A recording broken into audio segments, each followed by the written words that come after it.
Good day. Thank you for tuning in to Kaieteur Radio. Welcome to your news at noon. I am Kayla King. And I'm Joshua Van Slyckman. These are the top stories we are tracking.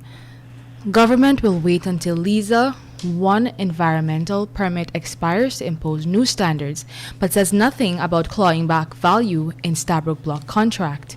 A U.S. analyst says Angola lost $5 billion in oil funds due to corruption and poor management.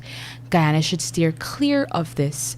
Courtney Ben slapped with another lawsuit over delay work under $398 million contract. 2 dead in early morning Homestretch Avenue accident, and 4 remanded for shooting Sabrineville woman. We will return with your news in detail after the break.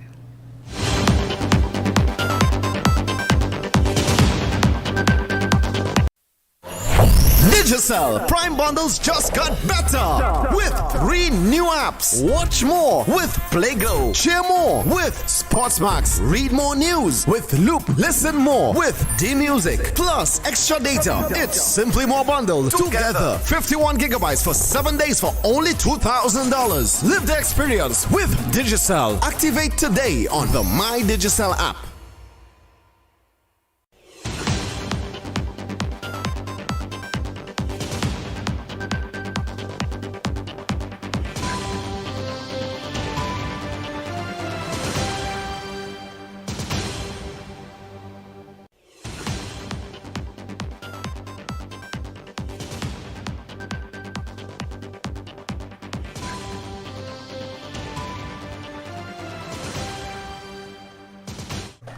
And now for the news in detail.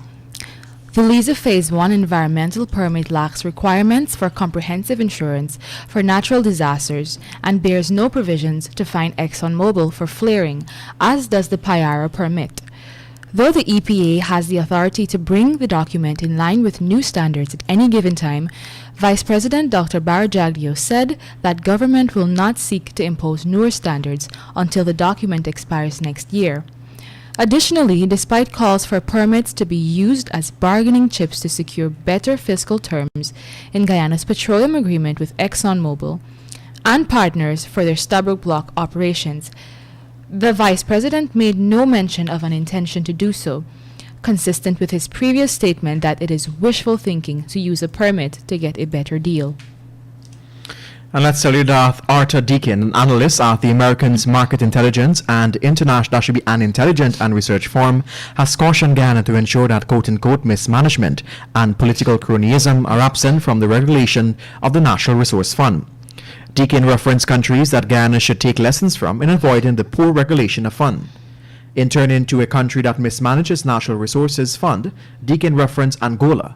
He recalled that Angola, with nearly 8 billion proven crude reserves at a top 20 global oil producer, is seeking to reclaim $5 billion in stolen funds and has resorted to an $4.5 billion IMF program for rebalance its financial standing.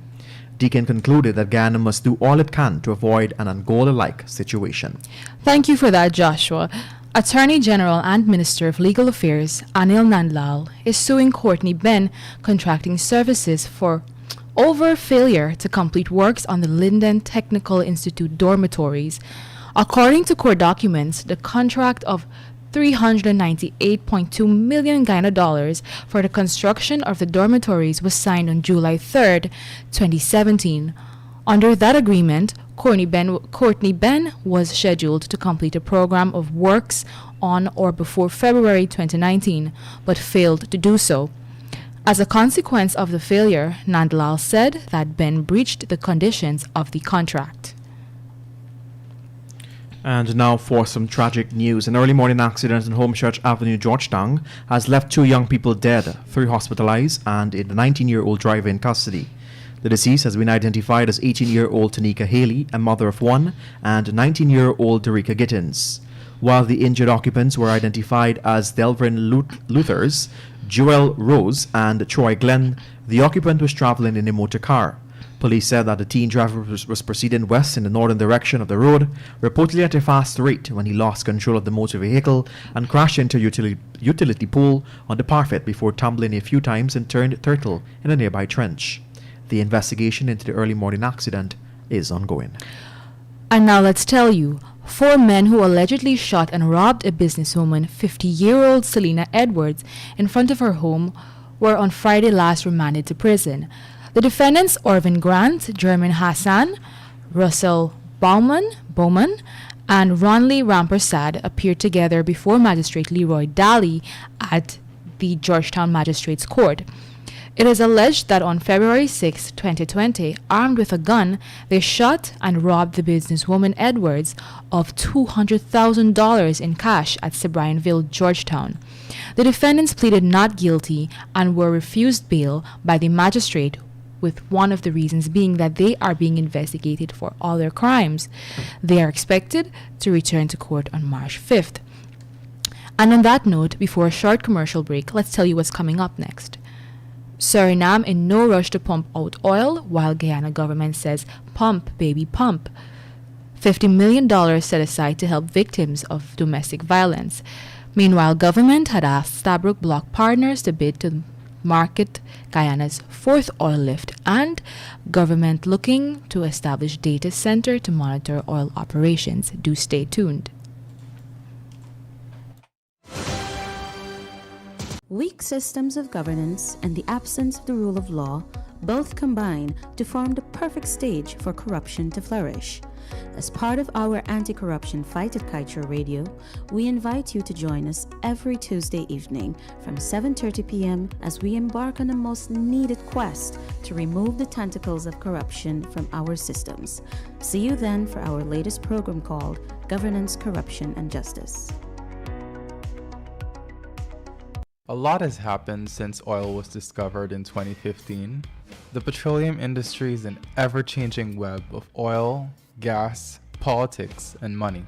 It gets complicated sometimes, but we can bring you all the latest developments and include you in the discussions here on Kaieteur Radio. So tune in to 99.1 or 99.5 FM every Tuesday night at 20 hours for Petroleum 101 with me, your host, Kamal King. Kaieteur Radio, the radio with a difference. Welcome back. Thank you for joining us. Cognizant of the imminent threat of climate change, countries across the globe are heightening their response by moving away from the fossil fuels and transitioning to a cleaner energy in hopes of capitalizing on what some call a quote-unquote narrow window. Oil-producing countries like Guyana are looking to pump as much oil out of the ground as possible. Suriname, however, shares a view on the matter. In fact, Rudolph Elias, the CEO and managing director of Suriname's state oil company, Statoil, believes that the oil will be in the energy mix for decades to come, so there is no need to pump all of it out of the ground as fast as possible. The Minister of Finance, Dr. Ashni Singh, announced on Friday that over $50 million has been set aside in this year's national budget to cater to initiatives and strategies aimed at improving the government's response to issues of domestic violence. Reports had indicated that there was a spike in incidences of domestic violence as a result of the COVID-19-induced lockdown. The reports are that efforts of organizations that work to tackle this sort of violence have been stretched thin due to the numerous challenges that have arisen.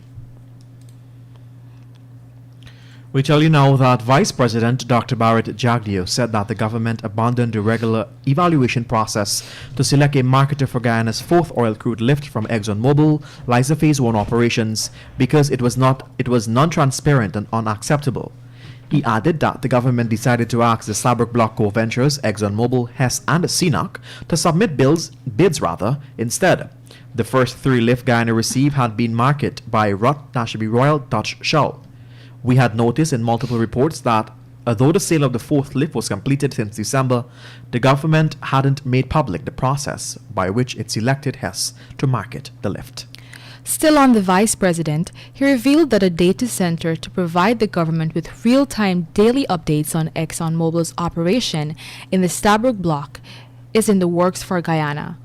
Dr. Jagdeo said that currently government receives daily updates from Exxon providing information that details the amount of oil produced, volume of produced water, gas production, amount of gas flared, and the amount reinjected. That information, he added, is passed to the EPA. The problem with this, however, is that Guyana has not the capacity to verify what is being relayed by the contractors, and this is where the data center comes into play. And finally, this time in your world of news, the Minister of Natural Resources, Vikram Bharat, announced yesterday that a team from the Guyana Land and Surveys Commission and the GGMC will soon visit sand mining operators in Region 2. This is an effort to alleviate some of their concerns. It is understood that there are 3 major sand pits presently in operation on the Essequibo Coast, Kapoi on the Nemen and Mainstay. Representative of the Mainstay community explained that the mining in her community has been on a standstill for over 6 months. Minister Barrett explained that the community mining's operation were halted since the community was allegedly mining close to residential areas. With the time moving on to 12 hours 12, it is now time for your COVID-19 update. According to Worldometer, the number of worldwide coronavirus cases has reached 109.3 million, with deaths at 2.4 million and recovery cases at 84.1 million. The Ministry of Health yesterday reported 24 new COVID-19 cases.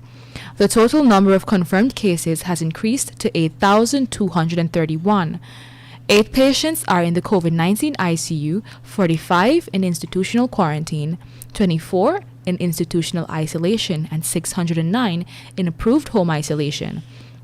The COVID-19 death toll remains at 186, and 7,383 persons have recovered from the virus, with 4 new recoveries recorded yesterday. And on the international scene, according to CNN, a grim new forecast confirms what experts have been warning amid declining COVID-19 cases and hospitalization. When it comes to the pandemic, the United States is not yet out of the woods.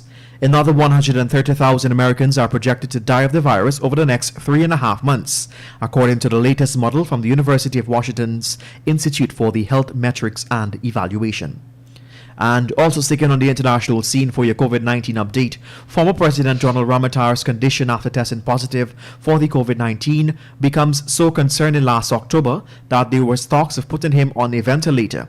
According to what Trump told one person at the time, the details raises questions about whether the former president's condition was worse than officials were willing to publicly acknowledge.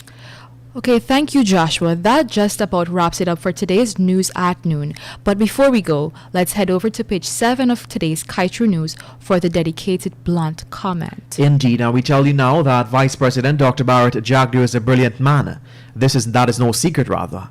That is why it is so difficult to fathom that he would allow ExxonMobil to feed him lies so it can produce oil at a breakneck pace.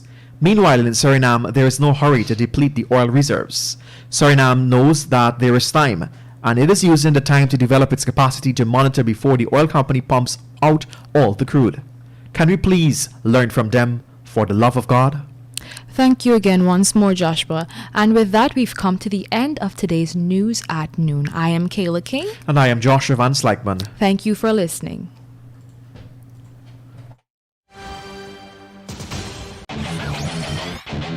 Want value for your advertising dollar? Then place your ads on Kaieteur Radio's Newscasts. Streamed live on 6 different mediums, reaching hundreds of thousands.